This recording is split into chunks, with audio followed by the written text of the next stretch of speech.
So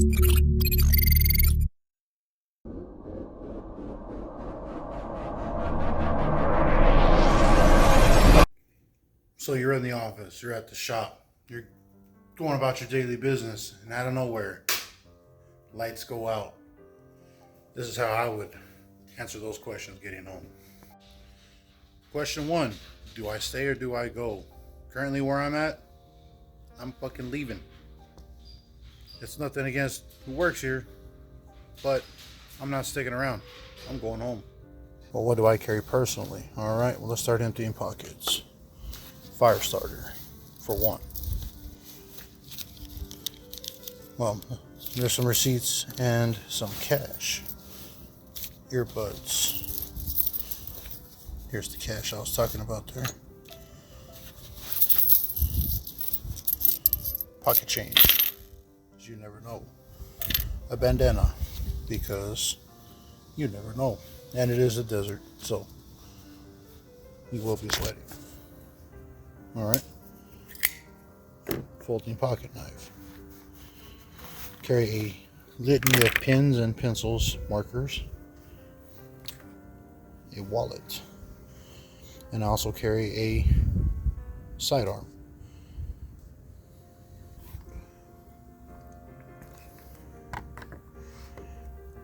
So that's what I carry with me daily. It's quite obviously not going to be this loud when EMP strikes, so let's go ahead and pop the door open in the vehicle. And I have a bug out bag. Most people refer to these as bug out bags. This is not a bug out bag. This is a get my ass home bag. And I'm going to have what I consider to be all the essential equipment in here so that I can make it home. And if it takes me more than a day to get there, I can do so comfortably. Now the pack is light enough for me to throw over one shoulder and carry comfortably, carry over both shoulders, or if necessary, have a built-in handle and carry it by hand. Of course, the most obvious way to carry it would be on the shoulders for long term. And I will break into the contents of it here shortly. And don't forget, try to carry a few plastic bags. Not only are they great for trash bags, you can also use them for the gear you may have in your pack. If you don't carry any plastic bags, trash bags, or anything else, if you have to worry about rain, which is very seldom in the desert, it does still happen. Don't believe me? The clouds just rolled in. It's supposed to be 104 today. So yeah, you never know. Okay, I'm gonna take you through my thought process on this. If I'm leaving, temperature's super high, there's no cloud coverage, there's nothing in this scenario, I need to get home. First things first, I always carry a bag with me. My bag always has supplies. Well, I have a Refuge Medical SOB kit. This is a super basic, very small, very compact kit with life-saving capabilities for accidents. You never know what you run into on a daily basis, and in the scenario of an EMP, you never know what you will run into. Let's open the top pouch here. It's only got 2 zippers. Top pouch, if I can get it to stay, which I usually can't. I got some Aleve, so I always carry that. Got a map, Texas and Oklahoma map here, to help wherever I may be in this area. I carry this with me on a daily basis everywhere I go, so good to have that. Now this one's not waterproof, so if you can get a laminated one, that'd be better. I got a torch lighter, markers, never know if you might need them. Okay.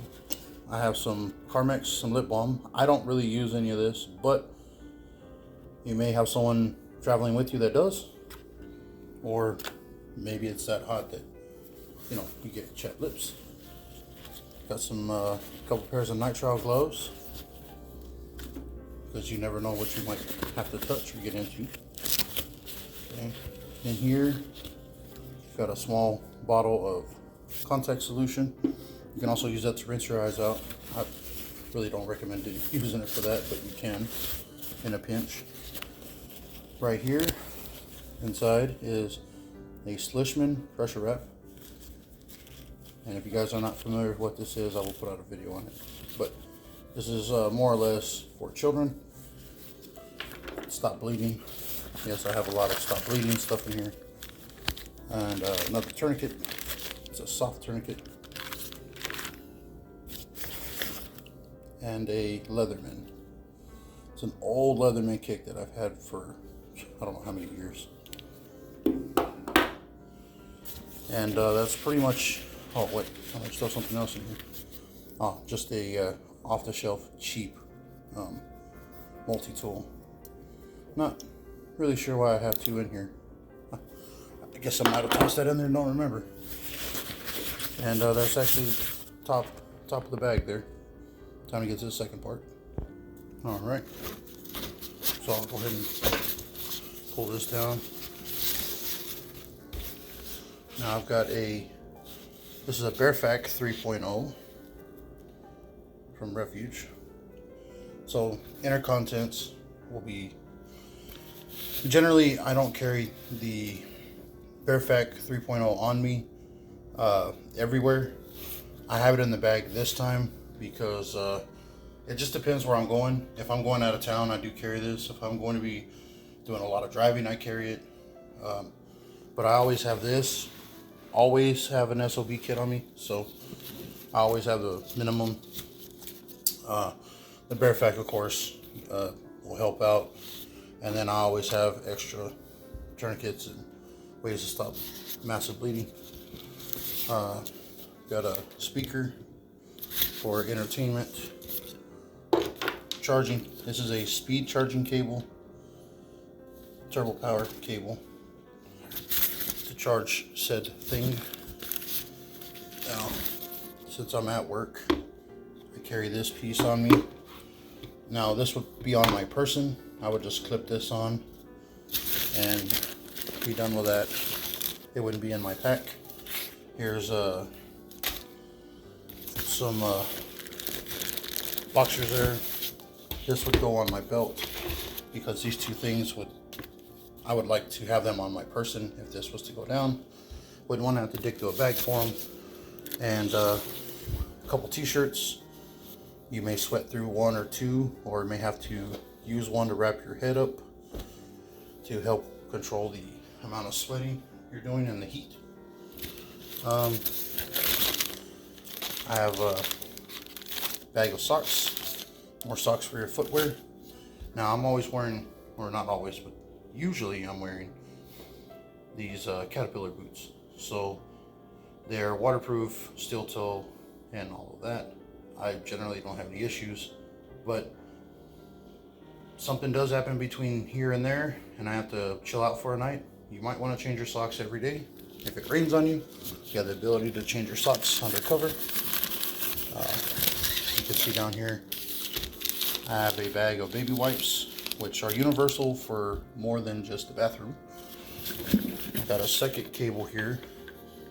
This is a quick charge cable for a USB Type-C for phones and everything else. I have a full tang knife. Let's see. And I have a bag here. Now this bag, it has some children's clothes in it, and some sunscreen, and a towel. And this is for, obviously, self-explanatory, for the kid. And I have a second backup bag of very soft wipes. So this one's running low, and I have a second one for backup. Never know. And that's pretty much it for the bag. So this is all this stuff is what I would carry on my way home.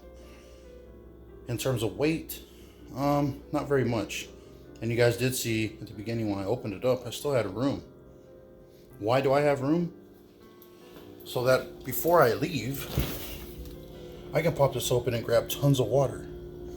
Grab waters and fill up the top of my pack. Because if I'm walking in the heat, I'm gonna need something to drink.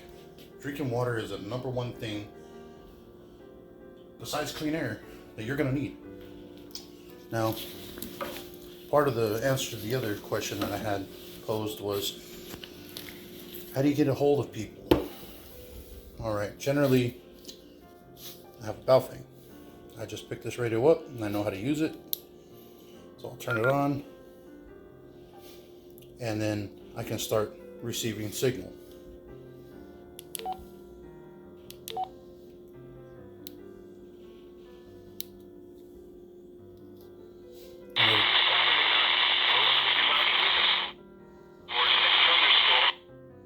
So that picks up the NOAA, gives me an idea of what's going on around me. That'll give me weather updates, time of day, assuming that all that still works. I will have that. And the battery is usually separate from the radio. I'm not sure if that will work, to be honest, in the event of an EMP. But I'm gonna take the chance and hope it does. If so, me and a few other people that also have these radios will be able to communicate. FCC won't be a thing because it will be an emergency, and this not only receives but also transmits. You have to be in line of sight for it to work properly, and which is also why I have the extended antenna. So I can pop this open, pop a squat, and try to gather information and figure out what's going on before I go. Hopefully this is something that'll never happen. But if so, I will have, in my opinion, the bare minimum things to get from where I am, travel 15-ish miles in this scenario, to my home. And I'm sure the next question is going to be, well, Texas, how come you didn't have any water in the bag before you opened it? Answer to that. The water that we have in the refrigerators here and we have in storage here, I also have a full case in my vehicle, which I would have access to. I know you're also probably wondering, Texas, what the fuck? Where is your flashlight? I do have flashlights. It's in the vehicle. I don't have it on my person, but it's in the vehicle. And I do have two smaller flashlights one of which I do carry on me. It's in my office. I took it off earlier because it has a rechargeable battery and it's charging. And with where I work, we have tons of these small disposable type flashlights and boxes of batteries. When it comes to traveling at night, you think, well, it'll be dark. I have that as an advantage. I can move through the town or the city that I'm in. And you may very well could.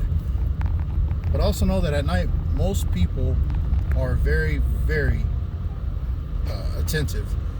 If they hear some noise or there's something going on, they're more than likely to go and investigate and check it out if they're already outside, especially if they've gathered with other neighbors.